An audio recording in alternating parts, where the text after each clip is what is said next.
Hello बच्चों, good afternoon सारे बच्चों को। आप सभी का आपके अपने YouTube channel Deepak Kumar question point में स्वागत है बच्चों। आज का जो वीडियो होगा उसमें हम लोग बात करेंगे functions of zinc chloride in groups process, या फिर आप इसको इस तरह से बोल सकते हो कि यहाँ पे हम लोग मैकेनिज्म के बारे में बात करेंगे। जैसा कि आप सभी को पता है, इससे पहले का वीडियो में मैंने ग्रुप्स प्रोसेस डाला हुआ है, तो जो भी बच्चे उस प्रोसेस को नहीं देखे हो, उस रिएक्शंस को नहीं देखे हो, जरूर देखें, तब आपको समझ में आएगा। जैसा कि ग्रुप्स प्रोसेस में हम लोग बेसिकली क्या करते हैं, अल्कोहल को रिएक्शंस करवाते हैं। ये आपका अल्कोहल हो गया, और इस अल्कोहल का रिएक्शन हम लोग करवाते हैं HX और जिंक क्लोराइड के साथ, या बोलिए आप HCl और जिंक क्लोराइड के साथ रिएक्शंस करवाते हैं। तो ये आपको क्या बना के देता है बच्चों, ये आपको बना के देता है हेलो एल्केन्स बना के देगा। साथ साथ यहाँ बाय प्रोडक्ट के रूप में H2O निकलता है। तो यहाँ पे हम लोग ये जो जिंक क्लोराइड है, इसका क्या रोल है, इसके बारे में बात करने वाले हैं। तो जैसा कि आप सभी को पता है कि जिंक क्लोराइड या बहुत सारे ऐसे स्पीसीज होते हैं जो लुईस एसिड होते हैं।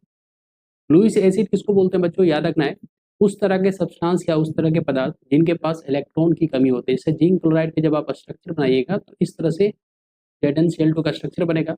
यहाँ पे आप देख पा रहे हैं इस जिंक के पास टोटल कितने इलेक्ट्रॉन है, टोटल है 4 इलेक्ट्रॉन्स। तो ऑक्टेट रूल के अकॉर्डिंग इसका क्या है, 8 इलेक्ट्रॉन्स नहीं है। तो ये क्या बोलेंगे हम लोग, ये एक इलेक्ट्रॉन डिफिशिएंट स्पीसीज है, यानी इसको इसके पास इलेक्ट्रॉन की कमी है। तो ये चाहता है कि हमको इलेक्ट्रॉन कहीं से मिले। तो यहाँ पे रिएक्शन जब हो रहा होता है तो क्या होता है, देखिए यहाँ पे मान लिया जाए कि हम लोग का HX में HCl अगर हम लोग लेते हैं, तो HCl अगर मान लीजिए टूटेगा तो आपको पता है यहाँ पे बनता है H+ और Cl- बनता है। तो इसका काम तो आपको समझ में आया। अब जैसे जिंक क्लोराइड है, जिंक क्लोराइड का जब रिएक्शन हम लोग अल्कोहल के साथ करते हैं, अल्कोहल के साथ करेंगे हम लोग यहाँ पे जिंक क्लोराइड का रिएक्शन, तो कैसे क्या करते हैं देखिए ध्यान से। अल्कोहल को आप समझते हो इस तरह से, ROH एक जनरल फार्मूला होता है। ऑक्सीजन के पास आपको पता है बच्चों 2 लोन पेयर होता है, 2 बॉन्ड पेयर होता है यहाँ पे। वाटर का भी आपका स्ट्रक्चर याद होगा, तो वाटर के जरिए भी आप समझ सकते हैं, वाटर में हम लोग पढ़े हैं ना, इस तरह का 2 बॉन्ड पेयर 2 लोन पेयर होता है। तो उसी तरह अल्कोहल में भी 2 बॉन्ड पेयर 2 लोन पेयर होता है। ये दोनों आपके लोन पेयर हो गए और ये दोनों आपका बॉन्ड पेयर हो गया। तो ये क्या करता है बच्चों, ये अपना लोन पेयर इलेक्ट्रॉन से यहाँ जिंक को भेजेगा और क्या करेगा, यहाँ पे बॉन्ड को इस तरह से फॉर्मेशन करेगा, RO, और यहाँ पे बन जाएगा, ये तो H बन जाएगा, और यहाँ एक नया बॉन्ड बनेगा जिंक क्लोराइड के साथ।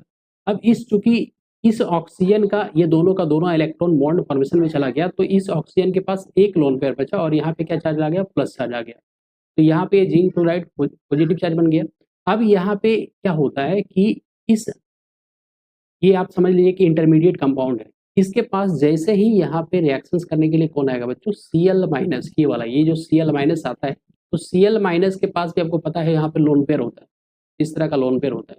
तो ये क्या करता है बच्चों, ये आपका इस एल्काइल ग्रुप को अपनी ओर खींचेगा, और ये जैसे खींचेगा तो यहाँ से ये वाला सिग्मा बॉन्ड जो है यहाँ पे टूटेगा, और ऑक्सीजन अपना इलेक्ट्रॉन यहाँ पे इस पे देखिए ध्यान से, इस R के पास, R ऑक्सीजन के बीच में ये दो जो इलेक्ट्रॉन है, ये दोनों इलेक्ट्रॉन को वो फिर से ले लेगा, और यहाँ पे क्या बन जाएगा, यहाँ पे आपका इस तरह का प्रोडक्ट बनेगा RCl, और साथ में आप बोलेंगे ZnOHCl2, है ना, इस पे बन जाएगा एक माइनस चार्ज, ठीक है, ये माइनस चार्ज बन जाएगा।